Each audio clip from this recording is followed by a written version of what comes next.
Happy Monday, everybody, and welcome to What Moves You.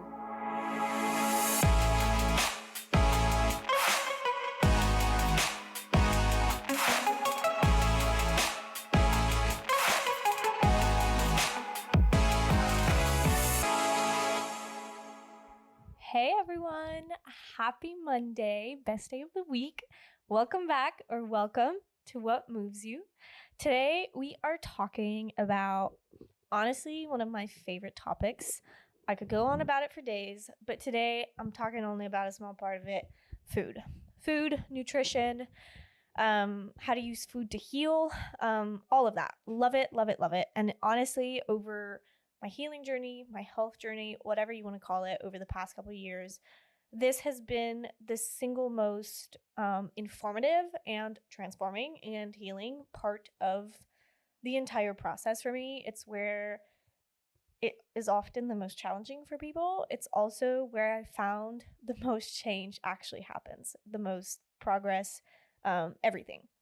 So today, I am taking you through essentially a deep dive into my food journey, my relationship with food, how it's evolved, how my illness has impacted my relationship with food, all the things.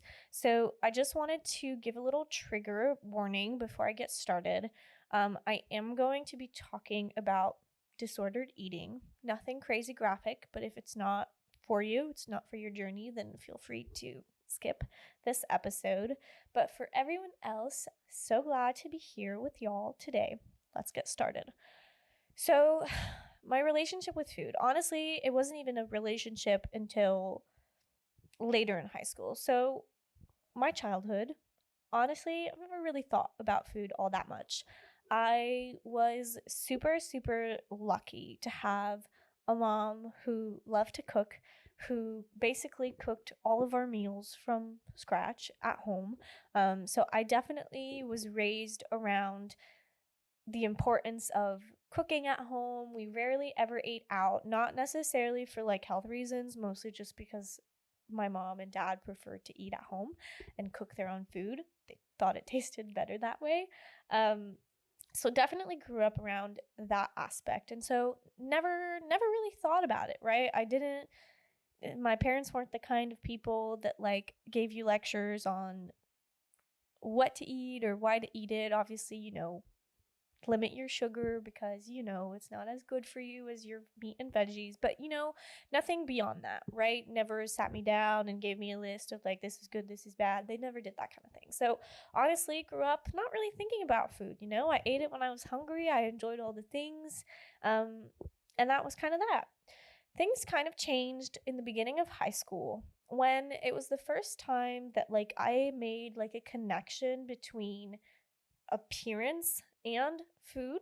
And I think, I can't speak for everyone, but I think that most people probably have a time in their life where they come across either someone else or it's in their own family or whatever, social media, that exposes them to this idea that the way that you eat can change the way you look.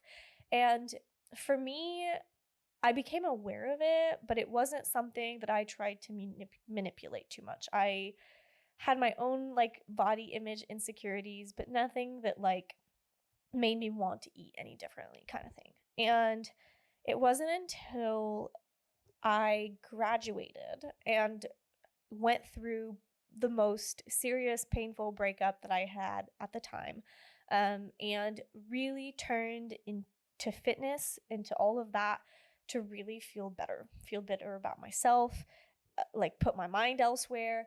And I really fell in love with the fitness space. I worked out a lot, and that kind of very quickly turned into something a little bit obsessive. I, started feeling not the best when I didn't work out or didn't eat a certain way. And, in that breakup, whether, the guy was great, but you kind of can't help sometimes but walk out of those situations with thoughts of like, oh, like, maybe I wasn't pretty enough, or maybe I wasn't good enough, or maybe if I looked more like this or did more of this, then like they would have liked me more, which toxic thinking, don't recommend it. I'm just sharing it because I know that most of us have felt like this at one point or another, whether it was for a breakup or not. And at that time was also when we, had the whole pandemic. We moved. across the country, back to Canada from Texas, just like a lot of life stressors going on. And in life, like, I am a control freak. I like knowing what's happening. I like feeling like I'm in control of my own life. And at this point in time, honestly, everything felt like it was spiraling out of control. We were moving. I was lonely. I was sad. I had lots of strong emotions about, my senior year kind of getting cut short and everything. And I just turned to fitness and exercise and food as a way to process that. So that definitely became like a point in time where not only was I watching what I ate because I had myself convinced that I looked a way that I didn't actually look, but also because I ate my feelings. For me, like, that was a huge comfort thing. Nothing made things better, like, a chocolate chip cookie or whatever. So that very quickly turned into something it was never meant to be, and I don't think anyone ever intends to fall into like disordered eating patterns, but because it became the only thing that I felt like I had a grip on in life, I became to like be over controlling of it. And I fell into a pretty serious like binge eating cycle where like during the week I would eat clean and eat, based on the fake stuff that I had read online that was good and important and whatever. And then on the weekend, like, I'd eat whatever I want. But because of that restriction, it turned into a like, oh, well, I'll eat anything in sight until I'm physically in pain because it's better than feeling everything else. And so eating was super emotional for me. And then you went into that guilt and shame spiral, like, oh my gosh, like, I can't believe that I just did this. And then it starts all over again. And at that time in my life, I was really alone, right? I was living, for those that like are joining us for the first time. My parents were in Montreal and we had a chalet in the kind of mountain area. And that's where I was because that's where I worked during the summer. So I was kind of by myself, really didn't have any people to like kind of check me on that. And so very quickly kind of spiraled out of control. And thankfully, like, I was aware that I was doing something wrong. Like, I was aware that this was not okay. I was aware that I was not happy in this. But thankfully, because of that, when I moved back in, when school started, things really got under control. Now, got back under control. I was eating with other people, seeing other people, like, it kind of just naturally faded out. However, those patterns, those ways of thinking, those ways of thinking, even if you think sometimes you've healed from them, like, they still linger and they're still there. And we'll get to that a little bit later, but that's an important thing to touch on. So for the next couple years, honestly, like, yes, I was mindful of what I was eating in the sense of like the quote unquote healthiness factor of it. Like, we live in a world where we get thrown so many opinions and things on social media about what's healthy and what's not. And I was kind of falling prey to that at that time and probably still controlling, I guess, more than I should have, but in a less maybe destructive way than I was before. And that was until I had my colitis infection that launched the SIBO story. And for those of you that have not had a chance to listen to the SIBO story, I really recommend going to listen to that after this because it'll put a lot of these things into context. But with my SIBO, I got to a point in my journey where I needed to change my food habits in order to heal, because throughout this process, my gut got so damaged that I developed a lot of food intolerances and allergies that I had never had before. Everything was bloating me. It was just not good. And a big part of that was it really made me hate food, to be quite honest with you, because when I didn't eat was when I'd feel my best because I'd be less bloated, I'd have less pain. And so that in itself created a pretty toxic environment for food. So just not good all around. And then when we got to the part of my SIBO journey that was focused around food and needing to clean it up so that I felt better, I was put on the AIP diet, which stands for autoimmune protocol. And essentially, it's a pretty restrictive anti-inflammatory diet that's meant to decrease or remove any potential triggers of inflammation in your nutrition so that your gut can heal and calm down and like reset essentially. But I, at the time, had not really admitted to myself or my naturopath that I had had a history of like disordered eating and still kind of held on to that. And so I was like, you know what? I want to feel better.